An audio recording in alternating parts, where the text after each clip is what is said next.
Hello दोस्तों, welcome to my class. दोस्तों, आज का हमारा टॉपिक है रासायनिक समीकरण को संतुलित करना। ये बेसिकली 10th का टॉपिक है, लेकिन आपके ये हर क्लास में, चाहे 9th हो, 10th हो, 11th हो, 12th हो, इस समीकरण की जरूरत हर क्लास में है। अगर आपने एक बार इसको संतुलित करना सीख लिया तो आपको आगे चल के रिएक्शंस करने में कोई भी दिक्कत नहीं होगी। और केमिस्ट्री तो देखिए रिएक्शंस का ही भंडारा है। केमिस्ट्री में ज्यादातर क्या आती है, रिएक्शन। अगर आपको ये चीजें क्लियर हैं तो आपको केमिस्ट्री समझने में कोई दिक्कत नहीं आने वाली।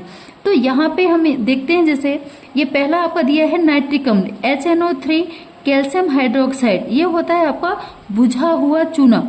ये क्रिया करके एक दूसरे से क्या बना देगा, कैल्शियम नाइट्रेट, और क्या बना देगा, पानी। अब ये तो इसका उत्पाद बन गया, ये अभिकारक हो गया, ये उत्पाद हो गया।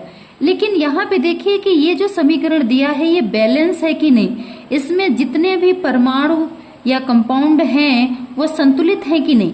तो यहाँ पे देखिए हाइड्रोजन कितना है, 1, और यहाँ पे कितना है, 2, क्योंकि यहाँ पे 2 लिखा हुआ है तो ब्रैकेट के अंदर OH है, मतलब यहाँ पे ऑक्सीजन भी 2 है और हाइड्रोजन भी कितनी है, 2। ठीक है, तो यहाँ पे हाइड्रोजन टोटल कितनी होगी, 3। अब यहाँ देखिए हाइड्रोजन कितनी है, 2, और कैल्शियम क्या कितनी है यहाँ पे, 1, तो यहाँ भी कैल्शियम 1 है। यहाँ पे देखिए नाइट्रेट, तो नाइट्रेट यहाँ कितना है, 1, और यहाँ पे कितना है, 2। ठीक है, तो दोस्तों यहाँ पे सबसे पहले तो हम नाइट्रेट को बैलेंस कर लेते हैं। इसको बैलेंस करने के लिए हम यहाँ क्या लगा दें, नाइट्रेट तो एक ही जगह पे है तो हम यहाँ क्या लगा देंगे दोस्तों, 2। ठीक है, हमने यहाँ पे क्या लगा दिया, 2। तो अब देखिए नाइट्रेट कितना हो गया, 2। अब हाइड्रोजन देख लेते हैं, 2 यहाँ पे है, 2 यहाँ पे 4, जबकि यहाँ पे कितना है, 2। तो अगर हम यहाँ पे 2 लगा दें तो यहाँ पे हमने क्या लगा दिया, 2। अब देखिए हाइड्रोजन 2, 2, 4, यहाँ भी हाइड्रोजन 2 दूनी 4, नाइट्रेट यहाँ पे 2 है और यहाँ भी नाइट्रेट कितना है, 2। कैल्शियम यहाँ पे 1 है तो यहाँ भी कैल्शियम कितना है, 1। अब ऑक्सीजन को बैलेंस कर लेते हैं। यहाँ ऑक्सीजन कितनी है, 3 दूनी 6, 6 और 2 8। यहाँ भी देख लेते हैं कितनी है, 3 दूनी 6, 3 का मल्टीप्लाई 2 में करेंगे तो 3 दूनी 6 और 2 यहाँ पे, तो टोटल कितनी होगी, 8। तो ये हमारा जो समीकरण है वो क्या है, संतुलित। ठीक है, तो हम इसको इस तरह से संतुलित करेंगे। अब दूसरा देख लेते हैं, सोडियम हाइड्रोक्साइड प्लस H2SO4, मतलब सोडियम हाइड्रोक्साइड किससे क्रिया करेगा, सल्फ्यूरिक अम्ल से। तो यहाँ पे क्या बनेगा, सोडियम सल्फेट और प्लस पानी। तो यहाँ पे देखिए सोडियम सल्फेट, ये जो दोस्तों सोडियम है ये किसके पास चला गया, सल्फेट के पास। ठीक है, तो यहाँ पे क्या है, Na2, जबकि यहाँ पे कितना है, 1। तो अब देखिए और कहीं पे तो सोडियम है नहीं, तो हमको बैलेंस किसको करना है, सोडियम को यहाँ पे। तो यहाँ हम क्या लगा दें, 2। तो अब देखिए सोडियम तो Na2 हो गया और सल्फेट हमारा कंप्लीट है, सोडियम भी हमारा कंप्लीट है। अब हमारे पास क्या बच रहा है दोस्तों, हाइड्रोजन कितनी बच रही है, यहाँ पे 2 है और यहाँ भी 2 है। हाइड्रोजन कितनी है, 4, ऑक्सीजन कितनी है, 2। ठीक है, तो यहाँ पे आपका क्या बन जाएगा, यहाँ पे हम क्या लगा देंगे, 2।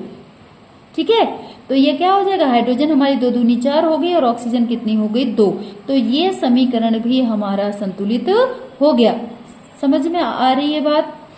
देखिए यहाँ पे सोडियम 1 था, यहाँ पे 2, सोडियम और कहीं तो है नहीं कि हम बैलेंस करेंगे, तो यहाँ पे हम क्या लगा देंगे, 2। अब हम ये देखेंगे हमारा ऑक्सीजन हाइड्रोजन बैलेंस है कि नहीं। तो हम यहाँ पे हमारी हाइड्रोजन बैलेंस नहीं थी तो हमने यहाँ पे क्या लगा दिया, 2, 2 दूनी 4 हाइड्रोजन हो गई और हमारी ऑक्सीजन भी कितनी हो गई, 4 यहाँ पे है और 2 यहाँ पे, 4 2 6, और यहाँ पे देखिए 4 यहाँ पे है और 2 यहाँ पे है, 4 2 6। तो ये भी क्या हो गया, बैलेंस। अब हम नीचे वाली देख लेते हैं, sodium chloride plus silver nitrate. ये दोस्तों क्या बना रहा है, ये देखिए सोडियम क्लोराइड किससे क्रिया कर लिया, सिल्वर से। तो ये आपका क्या बन गया, सिल्वर क्लोराइड, और प्लस आपका क्या बन गया दोस्तों, NaNO3।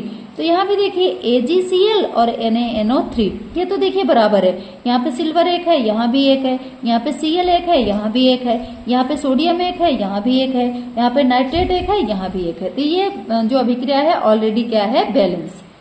अब यहाँ पे देखिए बेरियम क्लोराइड प्लस H2SO4, तो यहाँ पे दोस्तों बन रहा है बेरियम सल्फेट और प्लस हाइड्रोक्लोरिक अम्ल। ये दोस्तों ध्यान रखिएगा, जो हमारे H2O है, सोडियम हाइड्रोक्साइड है, HCl है, ये सब हेल्पर आयन होते हैं रिएक्शंस के। ये मैक्सिमम इनको संतुलित करने के लिए जुड़ते हैं। ठीक है, तो अगर कहीं पे आपको इस तरह का कोई ऑक्सीजन, हाइड्रोजन दिख रहा है तो आप वहां पे जल और आपका सॉल्ट बनाने की कोशिश, अम्ल बनाने की कोशिश करिएगा, क्योंकि मैक्सिमम इनसे यही कंपाउंड बनते हैं। तो यहाँ पे देखिए बेरियम सल्फेट, अब बेरियम एक है, सल्फेट एक है, ये तो दोनों बैलेंस है। अब यहाँ पे देखिए H2 और यहाँ पे Cl2, यहाँ पे 2 H है और 2 Cl2 है, जबकि यहाँ पे क्या है, 1 H और 1 Cl।